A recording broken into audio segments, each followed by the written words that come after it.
as a great way to answer for this kind of lineup that Omega wants to do with RSG. This is their first match. We're about to see how their strength, how their identity was plant on their first day in MPL Season 13. Let's see how this goes. I want to know where this Hylos is going, and he's going to the jungle. Yep, definitely going to be there. Let's see what happens. You see there the Tigreal already getting information for Omega, and now it's going to be slow. No clear invades just yet. The first invade might actually happen around the first turtle. Good control as well. So this is probably just the vision game that Light has an advantage against this Tigreal. This is the one thing that you need to do as a Tigreal. How will you actually have that perfect check push or give vision? Because that was the thing that they wanted to answer. Light has more advantage in getting vision in early game. Yep, also has solid re-engage. Again, the motivation roar helps keep them going. Minotaur doesn't need mana. Yeah, and now as we look at our emblems, I really want to see what the Hylos is on. Toughness, of course. Electro Flash, interesting, but then a bit more movement speed there as well. The Glue going for the basic common emblems and just going for the 2 feet. So he wants to be able to rotate quickly as well, which is why I feel like RSG are already expecting a lot of invades and a lot of aggression in the jungle coming in from Omega. I think this is the advantage also about how Leo pointed out that the Ruby could actually be viable as a roam pick, and you're up against a Glue. Whoa. This is what you struggle with. DK and Kusei pushing back west, putting him at half health. You're seeing now in play the new adjustment in the patch. 35% now, the damage reduction underneath Tier 1 Gold. Yeah. So RSG will have to be more calculated if they want to go for those ganks there. What we have to really watch out for here is what happens after this first turtle. Because I feel like whoever gets it, if RSG gets it, they'll back off. If Omega gets it, they're invading. All right, here we go. The first turtle of the game. Matt out of mana. Turtle at a 10th of its health. Demon Guy coming for the steal. Matt secures. Okay. Completely, Omega takes the first objective. Yeah. That was a quick one, I say. Yeah, and Omega made the right call there. The timers on the purple buff wasn't quite close enough to go for an invade. If they forced an invade, it would have been quite costly there for Omega, so they backed off and just go for slow rotation. So slow and steady is what's happening here so far, but we also have to watch out potentially if Light and Marked, along with their mid laners, will try to pull the trigger on a surprise play and pick off. Well, speaking of surprise play and pickoffs, this is the advantage maybe of having the Hylos in team fights. Combine the power of movement speeds a lot for Smart Omega right now is an advantage such as this. Another visit though. Here we go. Matt gets caught in that little corridor, dropping the ult already. Demon Kite backing out, knocking Nibor up, split away. No dice. Marked used that flicker. Was trying to get something now, but kind of missed the chance. Yeah, Demon Kai was able to dash away just in time. Out of trouble. One more time. Minnow and Fury knocking up Matt. And that last jump in, the desperation stomp, securing that kill. Aqua for the first blood. RSG now just with in-time responses against Omega's early game visits. That's what to expect when it's a slow start. It's going to be up to the roamers and with their mid laners to find an opportunity. Light and Aqua. That big Minnow and Fury coming in from Light, starting things off here for RSG. So now let's see who will be going into the first major rotation in the gold lane to disrupt. It's RSG to try and disrupt West. Yes, you need to stop the Harith, or at least make it uncomfortable for him to farm up. Yep, pressure on the gold lane. Probably putting more weight on West here. Yep. Didn't get any kills yet, but this is just completely RSG doing their work. Yeah. Aqua's first item, actually, the glowing wand. He needed to build that, considering that he's up against really tanky presences there, tanky front line, and that's a trend that we've been seeing lately. Glowing wand, sort of like the magic demon hunter sword to pick up. Well, speaking of which, second objective is up. Matt on low mana. Nibor in the position. But I love where Kusei's Demon Guy is heading right now. Look and like it's about to here's the start. collapse. The glorious pathway keeping him Whoa. up. The EG dropping him. One more on Fury. It's like a jumpy house up in here. 2 down for Omega. And RSG go for the turn. Taking down Ryle. Lewis walking away. Ryle survives via the black shoes. Run, Ryle, run. Another jump in by Light. Down goes Ryle. Whoa. Demon Kite finds one in the back. Kusei secures underneath Tier 2. Just like that. The Raiders find more. The main difference between the two mid laners, Aqua has a great control ability in that knockup.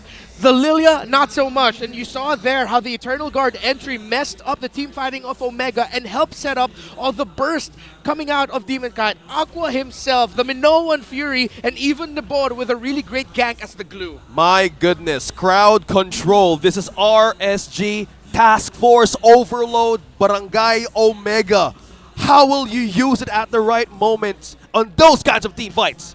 OMG right now are super Purify reliant. Like, they super need the Purify to get out of anything. And now I think they have to accept the fact that they're going to play on the defense until they're ready, until there's farm on West.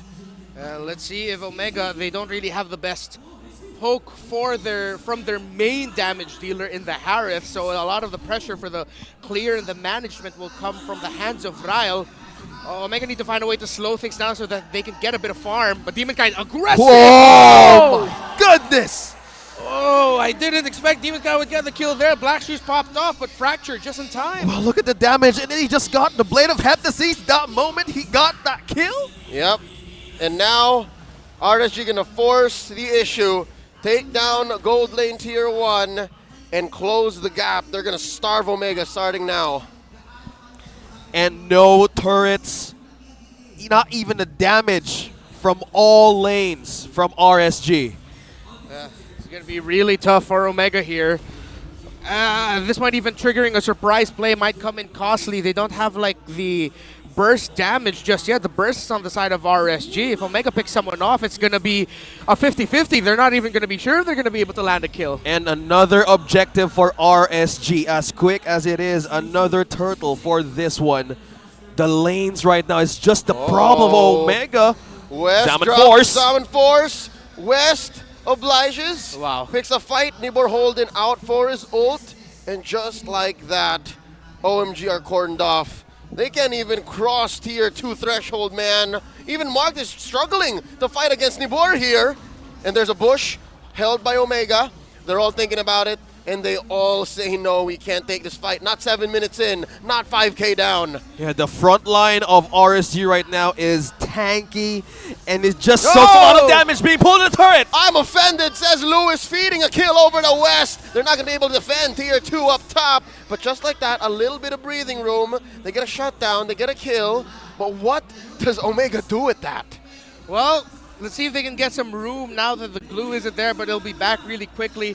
Again, they'll just be stuck in their side of the river. The funny thing about the Omega lineup, it's countered by one item on the hands of Nibor, and that is the Radiant Armor. The point I made earlier about Omega lacking burst damage, well, they made a smart play. They saw the glue, and they brought him under the turret, who deals sort of burst damage, I guess, after like 2 more hits. It's true damage at It's that true point. damage at that point. So, Omega made a good play, but if they do that in the middle of the jungle or anywhere else, it's not going to work out that well for them. Well, speaking of not working out, Omega needs more of the objectives rather than team fights. Answering all RSG's breadcrumbs is just a big of a problem. Even just check on the damage of West. Still a trouble part of the marksman of Omega. Yeah, with 8.5 minutes in, 10 seconds until the next Lord. Even Matt's struggling to keep his orange, right? Yeah. An EG dropped here. Nibor down to a third of his health, forced out a split.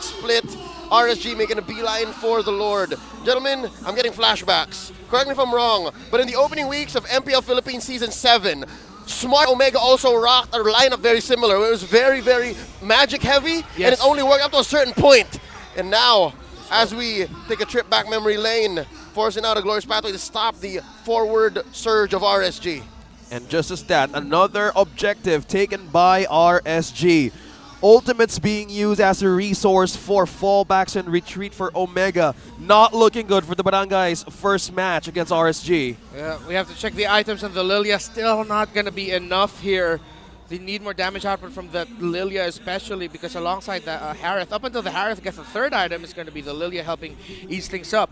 But as the game goes on, RSG will start to feel the damage of Omega, even though they'll have Radiant Armors, maybe even BFBs, and other magic damage reduction items. Yeah, it's still going to be felt, but the question is, can Omega drag it on for that long? Oh no, down bottom. Demon Kai's in trouble.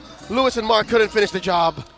See, he will still get away. Yeah, still, ultimate's used though. That's just how quick Demon Kite can escape though. Tower up top action! Here's the ult from Matt. Glorious Pathway set in the knock-up. Nibor looking for one. Oh! Eternal Guard taking down the big Centaur. And they're down a man. Zaman Force dropped in by West. And they're trying to keep this turret. Not gonna do. Aqua takes it down. And just like that, RSG like sharks in the water. Swirling around the barangay. Moves on to their next target. Mid lane inhibitor. Bottom lane, tier 2 taken down by DK. RSG, slowly but surely, taking a throwback. This is Death Ball at its finest. They can't go out even.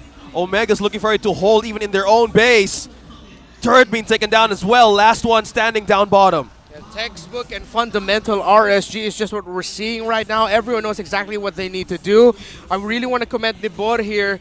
The biggest question mark heading into this game for RSGPH, but he's doing his job really well. He's helping Light get vision. He's staying aggressive. He knows sometime in some positionings, he's the primary roamer and vision getter, and that's exactly what he's been doing. As members of Omega try to take him down, they're just getting information, then Light will come in with a good Minoan Fury. Comparing, look at that, 5,000 gold deficit, close to it, between the two junglers, just to prove how hungry RSG has been. Oh, Nibor forced out the Glorious Pathway out of Matt. He Oh! got him! Grab! Where's he taking him? How far? Not enough damage.